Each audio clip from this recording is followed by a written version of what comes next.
Muslims Christians అన్నిసార్లు దాడులు చేసినా కూడా ఎలా అన్నా ఈ హిందూయిజం రూట్స్ సర్వైవ్ అయినాయి అని ఒక పిల్లడు ఒక క్రేజీ క్వశ్చన్ అడిగాను నన్ను.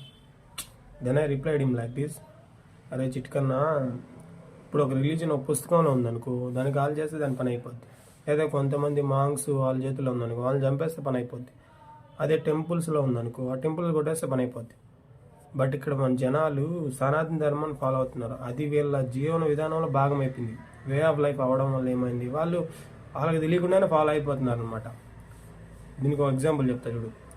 ఇప్పుడు మెగాస్టార్ ఫ్యామిలీలో ఎవరు చనిపోయినా కూడా, లేదా నా ఫ్యామిలీ ఎవరు చనిపోయినా, లేదా నీ ఫ్యామిలీలో ఎవరు చనిపోయినా కూడా వాళ్ళు నైస్గా రిచువల్స్ అనేవి ఫాలో అవుతున్నాం.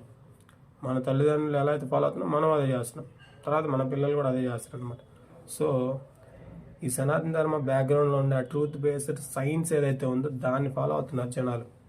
డిస్టార్టెడ్ కొన్ని థింగ్స్ ఉన్నాయి, దాని గురించి మనం వేరే వేరే వీడియోలో మాట్లాడదాం. ఓకే, సో అందువల్ల ఇది సర్వైవ్ అయిందనమాట. సో ఇది ఎప్పటివరకు ఉంటుందంటే దిస్ ఈజ్ ఎటర్నల్. అందుకే ఎటర్నల్ ధర్మ అన్నారు.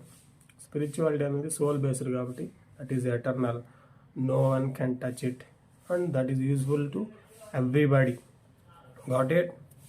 Thank you. Bye, take care.